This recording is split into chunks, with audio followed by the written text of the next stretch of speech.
9 young hikers went into the Ural Mountains and never came back. When rescuers found them, their tent was slashed open from the inside. Their bodies were scattered barefoot in the snow. Some burned, some broken, some missing eyes and even a tongue. To this day, no one agrees on what happened. This is the Dyatlov Pass incident. The wind howled across the Ural Mountains, a constant scream that never let up. Snow fell sideways, hurling itself against the slopes, blinding anyone foolish enough to stand in its path.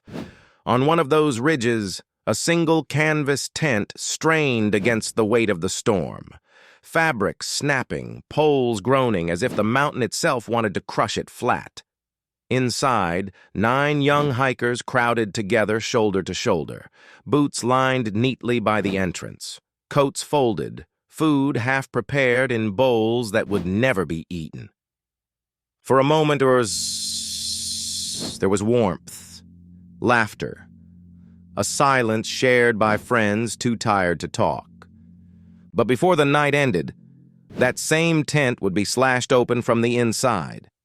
9 would flee barefoot into the dark, half-dressed, terrified. By the time they were found, the mountain would be holding its secrets tight. They were not amateurs. These were students and recent graduates of the Ural Polytechnic Institute, men and women hardened by the wilderness, certified to endure conditions that most could not imagine.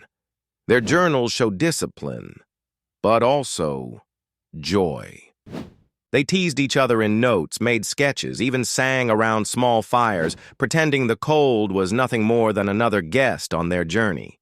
This was not a trip for survival. It was a trip for glory. When they returned, they would be awarded the highest certification in mountaineering. They thought they were writing the story of their triumph. Instead, they were writing their epitaphs. One member, Yuri, fell ill early and turned back. He cursed his bad luck, ashamed to abandon the group. He could not have known he had just spared his life. 9 pressed on, skis carving deeper into the Urals. They passed through forests of pines, weighed heavy with snow, across valleys silent but for the crunch beneath their boots. They laughed when one fell headfirst into the powder, snapped photos of their frozen beards and tangled hair. In those photographs, you can still feel their confidence. You can still sense the warmth of a fire that seemed too small to fail. Their destination was Kholat Syakhl. The Mansi people called it Dead Mountain. The hikers ignored the name, as young people do. They set their tent high on a slope, exposed to the wind, far from the shelter of trees. Inside, they stripped off their boots, hung socks to dry, portioned out their simple dinner. 9 bodies in one fragile space, the air heavy with the scent of wool, smoke, and human closeness. This was supposed to be just another cold night. But it was the last night anyone saw them alive. When they missed their return date, families demanded answers.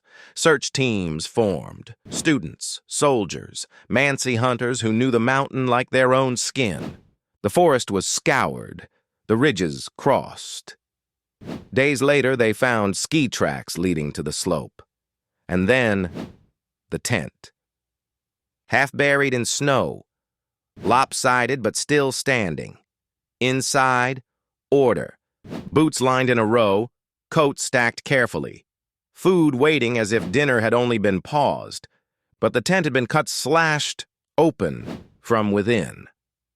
Whatever had come for them, it was something they believed was worth leaving everything behind. Footprints led away. 9 sets pressed into the snow. Bare feet. Thin socks. One felt boot, abandoned by its pair. The prints moved downhill, orderly at first, then scattering into the tree line. No predator tracks, no signs of pursuit, just 9 young souls, stepping further from life with each barefoot print. At the edge of the forest stood a cedar tree, Its branches were broken 12 feet high, as if someone had climbed in desperation. Beneath it, a small fire still smoldered. Nearby, two bodies lay side by side, stripped to their underwear. Their skin was burned. One had bitten into his own hand until the flesh tore. The cold does strange things. Hypothermia can strip the mind bare, make warmth seem like fire, and fire seem like salvation. 3 more were found between the cedar and the tent, their bodies frozen mid-crawl, faces pressed toward the slope, as if dragging themselves back to safety they would never reach. One skull was fractured. The last 4 were discovered months later, when the spring thaw revealed them. They were deep in a ravine, hidden beneath heavy snow. Their injuries were catastrophic. Chests caved in. Skulls shattered.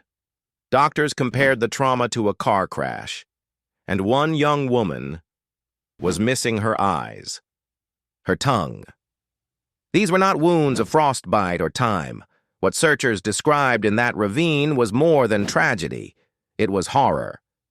The snow was packed tight above them, almost like a grave carved by the mountain itself. Branches had been laid down as makeshift bedding, scraps of clothing torn from the others wrapped around limbs in a desperate attempt to cling to warmth. One hiker's hands were locked around another's sleeve, frozen stiff in a gesture of protection or of refusal to let go. Even the dogs balked at the sight, whining and pulling away as if the ground itself carried something unnatural. For the rescuers, hardened soldiers and hunters, it was said to be the most unsettling discovery of their lives. They left the ravine in silence, unable to shake the sense that the mountain was still watching. Some of their clothing carried radiation. Scarves, trousers, tested and found to glow faintly with what should not have been there. And yet, others wore those very clothes, stripped from their dead friends, desperate for warmth. The official explanation? An unknown compelling force. Cold words for warm lives ended, but silence breeds theories, and the theories multiplied. Some insist it was an avalanche, a slab of snow breaking loose, collapsing onto the tent. In their panic, the hikers cut their way out, ran downhill, and met their deaths by cold. The slab theory explains much: the panic, the barefoot flight, even the crushing injuries. In 2019, Russia reopened the case. Officials pointed to the avalanche once again, filing the mystery away, but questions linger. If it was only snow, why the burns? Why the radiation? Why the missing eyes and tongue? Witnesses spoke of glowing orbs drifting in the sky that winter. Strange lights. One camera frame shows streaks cutting across the stars. Some whisper of secret Soviet tests. Parachute mines drifting silently down, exploding with invisible force. It could explain the burns, the shattered bones without surface damage, and the reason the investigation was closed so quickly. Others look beyond. UFOs. Theories cling to the final blurred photographs, to the unnatural wounds, to the silence that does not fit. Proof is impossible, but legends thrive not on proof, but on fear, and on questions left open. Today, the pass bears Dyatlov's name. Pilgrims still trek there, not for beauty, but for mystery. The official record says avalanche. The mountain says nothing. But if you close your eyes, you can place yourself there, on that slope, the wind shoving against your chest, the fabric of the tent pressing in. You hear a crack. You feel the weight shift above. You cut your way out, because to stay feels like death. You run toward the trees, because trees mean shelter. You build a fire because your hands still remember how. You climb because you think you might see the tent again. You crawl back uphill because you refuse to die in the dark. And yet, the mountain takes you anyway. 9 people went in. They laughed. They posed for photographs. They wrote in their journals as if tomorrow were certain. Whatever came for them was faster than training, stronger than reason, stranger than silence. 60 winters have passed. And still the questions breathe. Maybe it was snow. Maybe it was weapons. Maybe it was something beyond both. The mountain does not confess.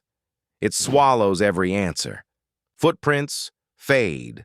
The wind erases. The tent remains only in imagination, swaying, alive. What happened on Dead Mountain, the truth may be buried in snow and time. But maybe that's the lesson. Because sometimes survival isn't about uncovering every truth. It's about noticing the unseen patterns others never do.